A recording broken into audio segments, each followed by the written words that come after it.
A very good evening to you, and thank you so much for speaking to us, Ms. Zondo. Let's just talk about the briefing that we've just heard there from the Solicitor General. Some of the information that he's given about the reparations in total, I think he says you are asking for 1.5 million. They're currently sitting at 500,000.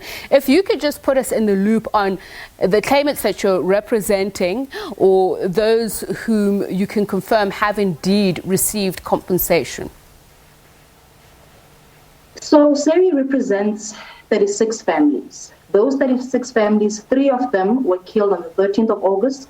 The other 33 were killed on the 16th of August. When SERI launched this claim for damages, it asked for several heads of damages. One was the loss of support, the dependence claim that he was speaking to, which has been settled for 34. We've received payment for 34 of the 36 families that we represent. And those were actually calculated by an actuary that was chosen by the state. That's number one. Number two, we then asked them to compensate the family for future medical expenses, because they will need to engage counselors, they will need to engage psychologists for the trauma that they went through, not only in the week of the massacre, but even the years post that. Thirdly, we've asked them for general damages, as he speaks, but it's a claim for emotional shock and psychological damage because of the loss of a loved one. And then we've asked for this damage that he refers to as constitutional damages. And there are really 3 of them. One, there is a claim for loss of parental care by the children who no longer have fathers. There is a claim for loss of spousal support from the partners for the widows who lost their husbands and partners because of this massacre. And there's a claim for grief. And these claims are grounded in the fact that we are part of a country whose foundation is a constitution. And in that constitution, there is guaranteed a right to life. There is guaranteed the right to family life. There is guaranteed the right to parental care for the children. And that claim, when he spoke later, I think towards the end of his first address, he said all of those are recognized and they're willing to compensate for them. But as the state, they've said to us, they are only willing to provide 500,000 rand per family. This is very, very important because we are dealing with 36 families. Those 36 families range from 2 people to 19 people. So the offer that is being made for one family might be 250,000 rand per person, whereas for the other family, it's just over 25,000 rand per person. And already there's an inequity. And we've said to them that we are willing to engage with them. Initially, when he raised the point that we've said we want 1.5, it was because we said to them, we actually don't want to engage on a family level. Make offers that will go to the specific category that we represent. So tell us how much you're offering to the widows, how much are you offering to the mothers, how much are you offering to the children, how much are you offering to the siblings?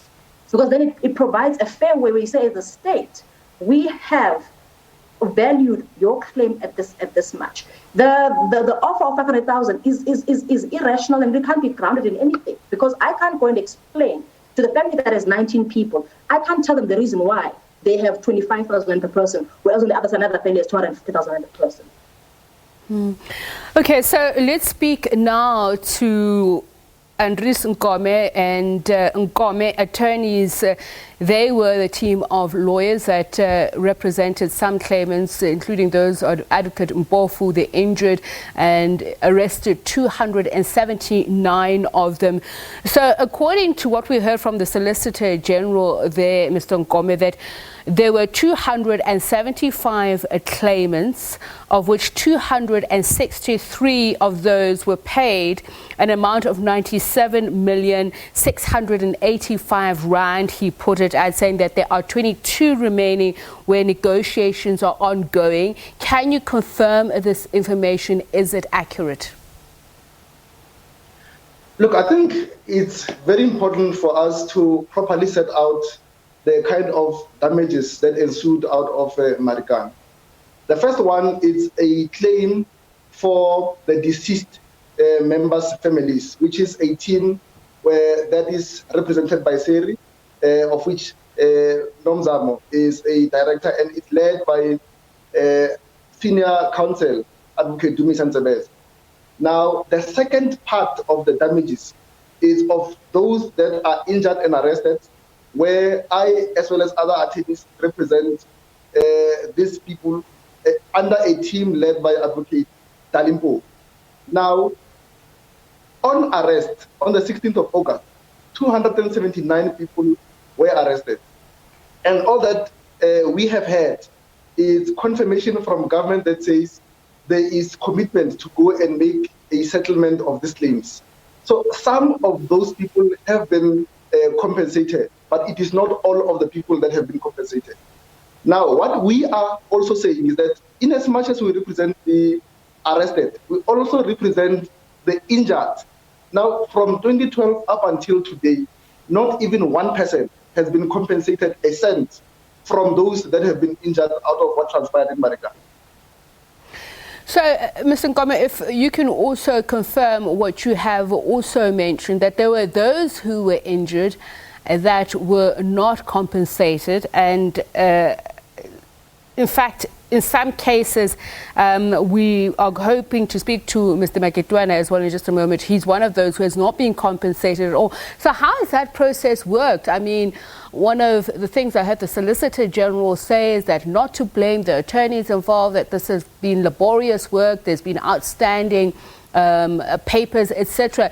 It just seems like there's a whole lot of information being given to us, but it's really not clear what the process has been, even the process of elimination of who gets what, if not. Look, I think the message that needs to be out there is one and very simple. It is to say we are representing people that are injured out of what transpired in Marikana, and none of those people have been compensated by the government to this day, though it has been 9 years. So it is not an issue of that there is some of the injured people that have been compensated. We are saying of all the injured people, the government has not paid even a cent to those people. So let's hear from you, Ms. Zondo. Do you agree with this assessment? So in effect, what has been this press briefing about? Because I think for a lot of us, we've had a lot of figures thrown at us, and we are not in a position to sift through the information because it is not in front of us. What should we be getting out of this in your understanding? That when we talk about compensation, we've been speaking about it, reflecting on the anniversary of Marikana. Have people being compensated, those who have been affected and afflicted? Sure. So I think there are many things that came out in the Solicitor General's address.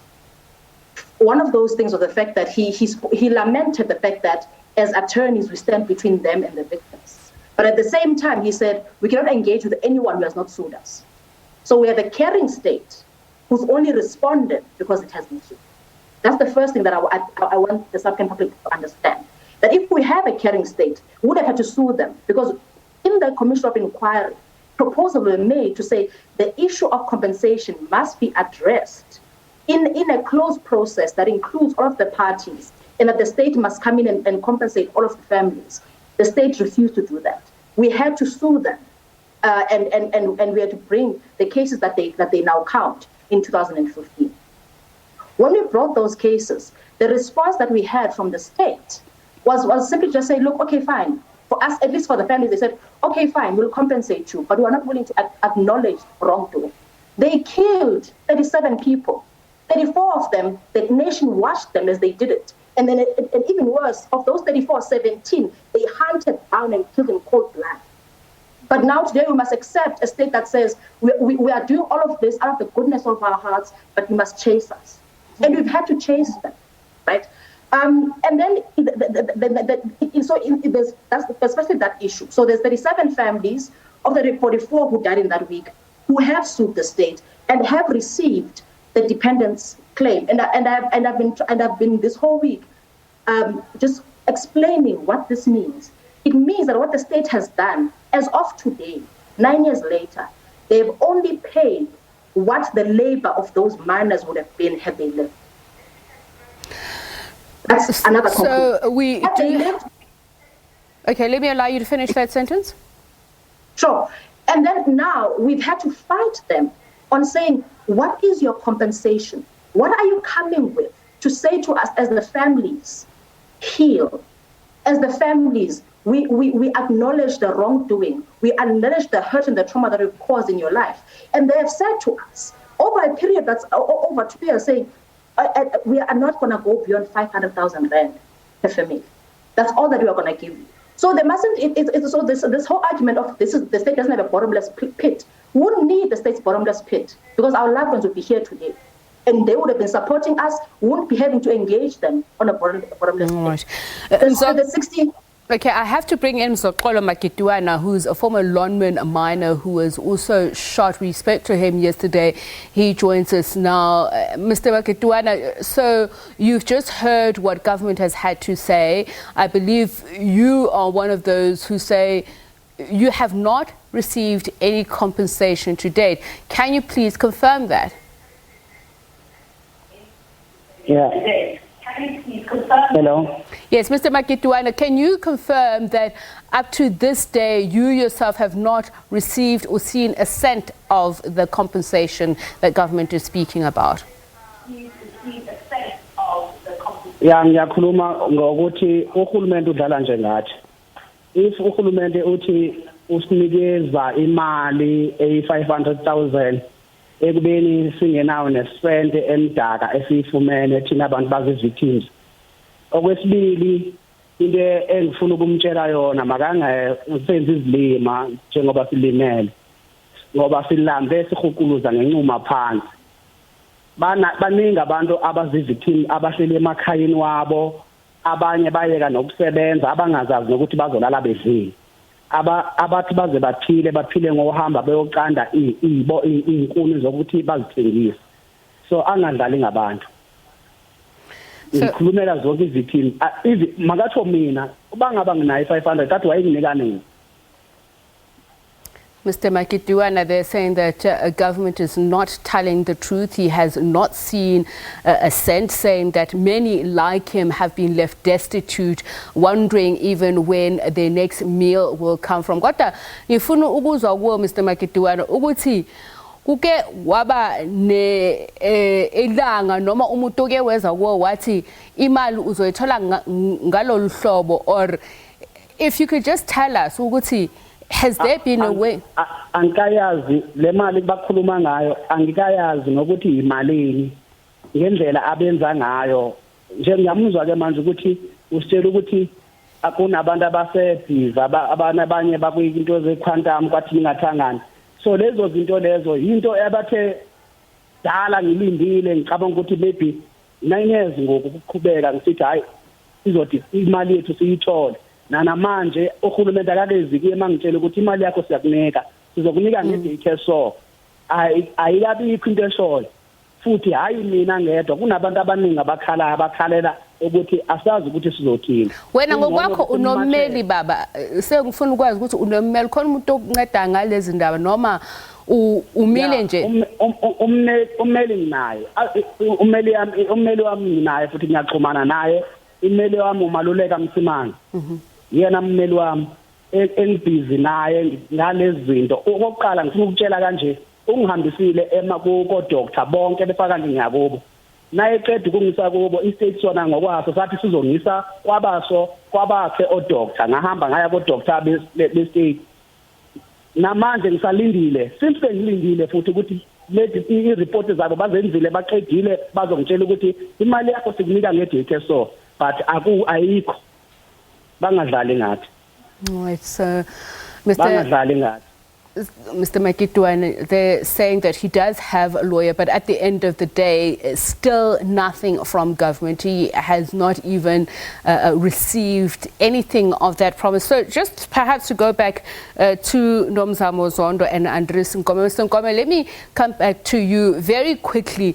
What should happen then going forward? I heard Ms. Zondo expressly say if it were a caring government, not only should the process take this long, but the kind of difficulties that you've faced that Mr. Makituana himself was speaking about. Look, I think it's 2 points. One, it is that the damages that we're looking for, or the claims that we have against the state, not all of it is countable in money. The one part of the claim was to say that government must go to Marikana and apologize for what transpired there.